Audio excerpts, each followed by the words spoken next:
हमने exponential function और logarithm function का डिफरेंशिएशन और कुछ एक दो एग्जाम्पल लिए छोटे छोटे, और साथ साथ हम एक और एक्सप्रेशन का डिफरेंशिएशन डिस्कस कर लेते हैं, implicit form of the expression.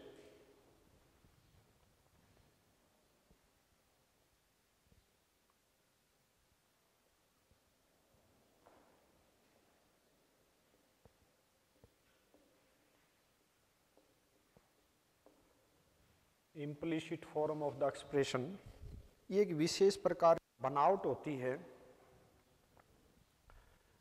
वैसे इसको फंक्शन तो नहीं बोल सकते, हम एक्सप्रेशन बोलेंगे। एक्सप्रेशन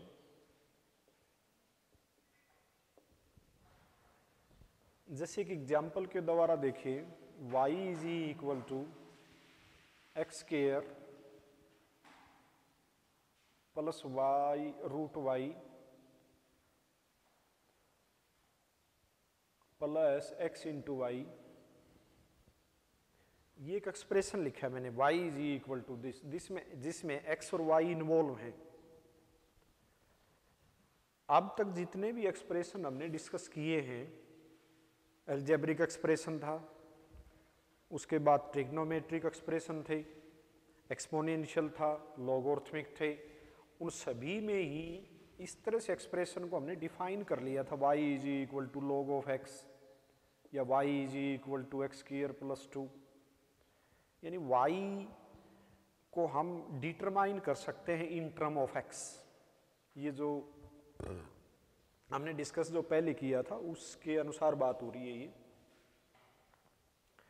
यानी इसका मतलब ये था कि भी y को तो एक साइड में रख लिया और जो x का एक्सप्रेशन था उसको एक साइड में लिख लिया। ये जो फॉर्म है इसको हम एक्सप्लिसिट फॉर्म बोलते हैं, एक्सप्लिसिट फॉर्म। और कुछ एक एक्सप्रेशन जैसे ऊपर लिखा गया है जिसमें x और y तो इन्वॉल्व हैं, लेकिन y को हम अलग से निकाल करके इतना आसान नहीं है कि y बराबर है सिर्फ x में ही इसको डिटरमाइन कर ले। तो इस प्रकार के जो एक्सप्रेशन है उनको हम इम्प्लिसिट फॉर्म बोली जाती है। तो इसको डिफाइन इस प्रकार से कर सकते हैं कि an equation in form of x y is equal to 0 in which y cannot be expressed easily in term of x. This type of expression या this type of equation is called implicit form of the expression. There are many expressions. In +1 we have discussed 2-degree equation. 2-degree equations, I mean to say x square plus y square is equal to 5. This is the equation of the circle. This equation can be expressed in explicit form because we convert x square in right hand side and y is equal to, जैसे graphically यदि हम इसको discuss करें, इसका तात्पर्य क्या है कि x square plus y square is equal to 5, ये सर्कल है जिसका रेडियस √5 और सेंटर जो है वो 0 0 है। यदि फंक्शन के हिसाब से इसकी डिस्कशन करें, कोई कहे भी क्या ये फंक्शन है, तो हम कहें फंक्शन की जो परिभाषा है उसके अनुसार हम देखें, या ये जो ग्राफ है ये भी हमें बता रहा है कि भाई x की एक ही वैल्यू के लिए हमें y की 2 वैल्यू मिल रही है, एक ऊपर मिल रही है और एक नीचे मिल रही है, क्योंकि 2 पॉइंट इस सर्कल पर होंगे। तो इसका तात्पर्य ये हुआ कि ये ग्राफ नहीं, ये फंक्शन नहीं है। लेकिन इसके ऊपर हमने कोई टेजेंट खींचनी हो, जैसे यहाँ टेजेंट खींच दें इस पॉइंट पर या यहाँ खींच दें, वो तो खींची जा सकती हैं। और इस प्रकार से खींची गई जो टेजेंट हैं उनके स्लोप भी डिस्कस करने होते हैं। अब ये +1 में सीख लिया हमने कि भी जो सर्कल है उस सर्कल के ऊपर, जैसे यही सर्कल है, इसको कोई बाहर बिंदु दे दिया जाए, उससे इसके ऊपर टेंजेंट खींचिए। डायरेक्ट हमने टेंजेंट की इक्वेशन भी डिस्कस करी थी, जिसकी इक्वेशन थी y बराबर है mx plus minus r into root of m square plus 1। तो वही चीजें हम कैलकुलस में कैसे डिस्कस करें। तो इस प्रकार का जो एक्सप्रेशन है, वैसे ये तो एक सिंपल सा हमारा एक्सप्रेशन हुआ, इसको यदि मैं y में इसको यानी एक्सप्लिसिट फॉर्म में यदि मैं बदलूं तो 5 minus x square with root taking both sign. यदि मैं इसको डिफरेंशिएट, अब इसको मैं एक्सप्लिसिट फॉर्म में यानी एल्जेब्रिक फॉर्म बना ली हमने y इज इक्वल टू, अब मैं इसको डिफरेंशिएट करूं तो वही बात आएगी जो मैं इसको डिफरेंशिएशन इस प्रकार से कर लूं। यानी जितने भी एक्सप्रेशन हमारे इम्प्लिसिट फॉर्म में हैं, यानी मेरा मतलब ये है जिसमें x और y यदि आसानी से हम अलग नहीं कर पा रहे हों तो डायरेक्ट डिफरेंशिएट कर लिया जाए। जैसे यही एक्सप्रेशन है हमारा x square plus y square is equal to 5, इसको मैं with respect to x differentiate करता हूँ। तो with respect to x differentiate का मतलब है 2x plus 2y into d y upon d x is equal to 0। तो now we find d y upon d x, 2 से भाग भी दे दिया, तो this will be x upon y. ठीक है ना, तो d y upon d x हमारा इस एक्सप्रेशन का मिल गया। इसका तात्पर्य भी यही भी है कि भी कोई भी पॉइंट किसके ऊपर यदि जैसे हम आगे जो चैप्टर आएगा हमारा एप्लीकेशन ऑफ डेरिवेटिव, उसी में जोड़ दें या +1 में जो हिस्सा हमने डिस्कस किया था। अब जैसे इसके ऊपर मान लिया कोई पॉइंट लिया, एक बार मैं थोड़ा सा इजी बना लूँ क्वेश्चन को, ये 25 ले लेते हैं भाई 1 मिनट के लिए। यानी गिवन एक्सप्रेशन को एग्जाम्पल के तौर पर लिया हमने, x square plus y square is equal 25, y is equal to plus minus this. अब मैं इसको डिफरेंशिएट करूं या फिर मैं डायरेक्ट डिफरेंशिएट करूं, जैसे डायरेक्ट मैंने किया d y upon d x is equal to minus x upon y. अब मैंने डिफरेंशिएशन तो निकाल दिया, अब मेरा मतलब क्या है, हमने बार बार डिस्कस करते हैं कि d y upon d x का तात्पर्य क्या है। तो d y upon d x का तात्पर्य वही बात कि भी स्लोप ऑफ द टेंजेंट। मान लिया यहाँ कोई बिंदु है 3, 4 नाम का, x इज इक्वल टू 3 है, y इज इक्वल टू 4 है, जो कि इसको सेटिस्फाई भी कर रहा है। यदि 3, 4 यानी x की वैल्यू इस पॉइंट के ऊपर यदि मैं वो जो ड्रान टेंजेंट है, जैसे इसके ऊपर मैंने ये टेंजेंट खींचा, इसके ऊपर मैंने d y upon d x discuss करी, तो x की वैल्यू 3 है और y की वैल्यू 4 है। तो यहाँ भी देखो नेगेटिव हमें डिस्कस होनी भी है, क्योंकि यहाँ स्लोप हमें नेगेटिव दिखाई दिया। तो जिस भी स्ट्रेट लाइन का स्लोप नेगेटिव है तो उसकी जो खींचने का जो ढंग है या कंस्ट्रक्ट होगी वो इसी टाइप में होगी, यानी this angle must be greater than 90। अब +1 में हमने एक बात देख ली कि भी किसी भी लाइन का यदि स्लोप हमारे पास हो, जैसे d y upon d x क्या बताता है, स्लोप ऑफ दिस लाइन, जो कि हमें मिल गया -3/4। यदि और उस लाइन के ऊपर एक पॉइंट भी है 3, 4 नाम का ये पॉइंट है, तो मैं इसकी इक्वेशन बनाते हैं इस लाइन की, y माइनस y1, जैसे हमने ये सूत्र सीख चुके हैं, और m into x minus x1। यानी यहाँ ये एक सर्कल था, इस सर्कल के ऊपर मैंने एक टेंजेंट खींचनी है। कहाँ खींचनी है, उस सर्कल के ऊपर एक बिंदु दिया है जिसके कोऑर्डिनेट 3, 4 हैं। हम डायरेक्ट जो +1 में फार्मूला डिस्कस किया था और एक डेरिवेटिव वाला जो रूल है, दोनों के द्वारा देखते हैं। तो डिफरेंशिएशन द्वारा या कैलकुलस में जो रूल है उसको लगाने का मतलब हमने डिफरेंशिएशन डायरेक्ट निकाली, d y upon d x. D y upon d x हमारी इस पर्टिकुलर पॉइंट के ऊपर, देखो जो d y upon d x निकालते हैं और एक्स और वाई कोण हैं, मान लिया एक्स वाई यहाँ कोई बिंदु लिया और वहाँ टेंजेंट खींचेंगे तो उसके स्लोप के बारे में बता देगा ये हमें dy/dx। तो यहाँ हमने एक पर्टिकुलर पॉइंट ले लिया सर्कल के ऊपर जिसके कोऑर्डिनेट 3, 4 हैं। हमने dy/dx निकाल करके x और y की जगह वो वैल्यू भर दी। तो हम कहेंगे कि जो टेंजेंट खींची गई है उसका स्लोप जो है वो -3/4 है। तो लाइन का स्लोप भी है और लाइन पर बिंदु भी है, या एक लाइन एक बिंदु से पास हो रही है। तो हम उसके इक्वेशन बना दें y-4 यानी y is equal to 4 is -3/4 into x-3। यदि मैं इसको सिंप्लीफाई करूं तो 4y - 16 is equal to -3x + 9। Further यदि इसको सिंप्लीफाई किया तो 3x + 4y is equal to 25। This is the equation of this tangent. हमने +1 में डायरेक्ट एक फार्मूला बताया था कि भी कोई भी कोनिक सेक्शन हो 2 डिग्री स्ट्रेट लाइन को छोड़ करके, जिसको हम कोनिक सेक्शन या सर्कल बोल दें, तो उसके ऊपर यदि बिंदु दिया हुआ हो कोनिक सेक्शन के ऊपर, और वहाँ हम टेंजेंट का जो फार्मूला है जिसको हम बोलते हैं t = 0, तो उसको देखते हैं एक बार। x × x1 + y × y1 is equal to 25। This is t, या -25 इज इक्वल टू 0।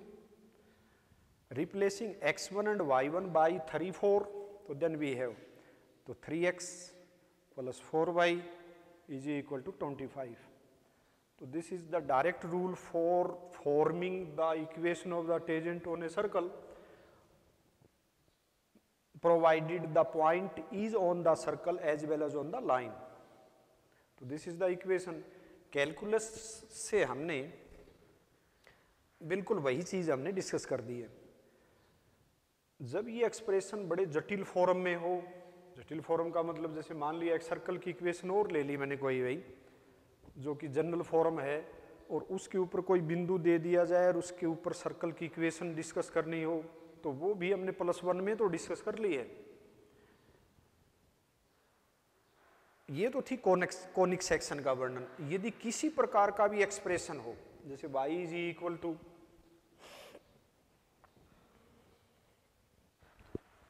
एक और हम एक्सप्लिसिट फॉर्म लेते हैं और उसका डिफरेंशिएशन निकालें। हमने बार बार ये बात डिस्कस करी है कि भी डिफरेंशिएशन का मतलब क्या है, क्यों निकालने की जरूरत पड़ रही है इस डिफरेंशिएशन की। तो सारे भी जितने एक्सप्रेशन हैं, जितने भी सारे एक्सप्रेशन जो हम करेंगे, ग्राफ हमारा मेन लक्ष्य से जो कैलकुलस में है, वो ग्राफ बनाने से मतलब है। सबसे पहले हमने लिमिट सीखा था, उसके बाद कॉन्टिन्यूटी के बाद हम डिफरेंशिएशन हमें ग्राफ की जो नेचर है उसके बारे में बताता है। तो कोई एक्सप्रेशन जटिल सा हो, कॉम्प्लेक्स फॉर्म में हो, तो उसका ग्राफ बनाने के लिए हमें डेरिवेटिव की ज़रूरत पड़ती है। उसका आभास, उसका अमूमन यूँ सा पता लग जाए कि उस बिंदु के ऊपर वो वहाँ से जाता हुआ दिखाई देगा। जैसे एक एक्सप्रेशन लिया और कोई y + x × √y + y² + 2x is equal to 0। बड़ा खतरनाक सा एक्सप्रेशन है, और इसका भी डिफरेंशिएशन हमने निकाल दिया। इसका ग्राफ हम यहाँ नहीं सोचेंगे, हमने +2 पर थोड़ा सा लिमिट में ही रहना है। इसका ग्राफ बड़ा जटिल सा हो जाएगा, लेकिन फिर भी तो भी एक्सप्रेशन है, तो इसका dy/dx एक पर्टिकुलर कोई पॉइंट दे दिया जाए जो इसको सेटिस्फाई करे। जैसे 0, 0 की बात बोल दें कि भी 0, 0 के ऊपर, इसके ऊपर जो टेंजेंट ड्रा होगी इसका ग्राफ खींचने के बाद, तो वो उसकी इक्वेशन कैसी आएगी। तो डिफरेंशिएट करते हैं इसको विद रेस्पेक्ट टू x। क्यों किया हमने with respect to x? x हमारा इंडिपेंडेंट वेरिएबल है, x में हम इंक्रीज करते हैं छोटा छोटा, उसकी कॉरस्पॉन्डिंग जो इंक्रीमेंट y में आएगी वही तो है dy/dx। तो y बिकम्स dy/dx, या लिखते हैं भी differentiating with respect to x। सारे फंक्शन में कोई भी एक्सप्रेशन फंक्शन दिया गया हो, एक्सप्रेशन दिया गया, उसका differentiation with respect to x, इसका मतलब dy/dx आई हमें। तो with respect to x differentiation का मतलब है y becomes dy upon d x plus, यहाँ इस एक्सप्रेशन को देखो, दो एक्सप्रेशन मल्टीप्लाई में हैं, तो प्रोडक्ट रूल के द्वारा हम डिफरेंशिएशन सीख लिया है, एल्जेब्रिक शुरुआती जो चैप्टर चला था। तो प्रोडक्ट फॉर्म लगाते हैं, x as it is, derivative of this power rule के द्वारा 1/2 रूट वाई, वाई का again derivative dy upon d x plus root y as it is into derivative of x that is 1। तो differentiation या coefficient of, differential coefficient भी बोलते हैं इसको, differential coefficient of this expression is this whole using product form, या कह देंगे derivative निकाल दिया इसका, इसका निकाल दिया, प्लस वाई स्क्वायर का derivative 2y into d y upon d x plus 2 is equal to 0। ये सारी जो प्रोसेस है, प्रक्रिया है, ये हम कॉन्टिन्यूटी के बाद जब डिफरेंशिएबिलिटी चालू की थी तो वहाँ हम डिस्कस कर लिया था कि देखो यहाँ कनेक्ट हैं, काफ़ी एक्सप्रेशन है, ये एक्सप्रेशन है, ये है, ये है, ये है, सारे अपने आप में कनेक्ट हैं ये। तो जितने भी एक्सप्रेशन हैं वो पॉजिटिव और नेगेटिव या पॉजिटिव साइन के द्वारा यहाँ तो कनेक्ट हैं। तो हम जैसे लिमिट लगाएं तो अलग अलग लिमिट लगा के देख सकते हैं, अलजेब्रा बोलता है ये बात, कॉन्टिन्यूटी में भी ये डिस्कस किया था। फिर कॉन्टिन्यूटी के बाद डिफरेंशिएशन अलग अलग निकालना, मेरा मतलब ये है, तो अलग अलग डिफरेंशिएशन हमने निकाल दिया विद रेस्पेक्ट टू एक्स। तो now we collect the terms which are containing d y upon d x, क्योंकि हमारा लक्ष्य ही यही है कि d y upon d x हम बता दें कितना आया। तो collect the terms which are having dy upon dx, this is 1, here we have x upon 2 root y plus here dy upon dx can be seen, that is here we have coefficient of this 2y, and remaining terms must be transferred in right hand side. So here we have only root y with negative minus 2, and this totally is into dy upon dx into this. Firstly we simplify this and converting in right hand side, yeah, or we can say this by cross multiplication. So that means dy upon dx into, firstly we simplify this taking LCM, 2 into root y plus 4 into y raised to power 3 by 2 plus x upon 2 into root y. This is equal to minus root y plus 2, and now by cross multiplication we can separately dy upon dx. So here dy upon dx is equal to minus root y plus 2 upon, this will be in numerator 2 into root y and divided by this whole 2 into root y plus 4 into y raised to power 3 by 2 plus x. So this is the derivative of this expression. Randomly कोई expression लिया था हमने और उसका एक यूँ जटिल सा d y upon d x दिख रहा है, जो भी हमारा लक्ष्य ये था कि d y upon d x निकाल दें, और इस प्रकार की जो इक्वेशन है इसको हम इम्प्लिसिट फॉर्म बोलते हैं, जिसमें x और y मिक्स हों, y को हम अलग से इन टर्म ऑफ x ना व्यक्त कर पाएँ आसानी से, तो उसको हम सीधा डिफरेंशिएट कर सकते हैं विद रेस्पेक्ट टू x। क्यों किया विद रेस्पेक्ट टू x? क्योंकि हमें d y upon d x चाहिए, और d y upon d x एक जगह इकट्ठा किया जो भी टर्म जिसमें भी इन्वॉल्व था, और बाकी को राइट हैंड साइड में बदल दिया और फिर d y upon d x निकाल दिया। तो कितने सारे भी एक्सप्रेशन हम लिख करके इनका डिफरेंशिएशन निकाल सकते हैं। तो कल हम लॉगरिथमिक, एक्सपोनेंशियल और जो इम्प्लिसिट फॉर्म है उनके एग्जाम्पल लेकर के डिस्कस करेंगे। आज का इतना ही। अपनी किताब है, उस किताब में देखिए, कुछ क्वेश्चन अपने आप सोल्व करिए, और हम किताब को ही आगे ही कंटिन्यू चला करके आगे उसी में से क्वेश्चन लेकर के डिस्कस करेंगे। कोई किसी प्रकार की प्रॉब्लम नहीं आएगी। कोई भी प्रॉब्लम आए तो स्कूल के नंबर पर कांटेक्ट करके बताइए, हर प्रकार की प्रॉब्लम सॉल्व हो जाएगी, चिंता मत करिए। ठीक है।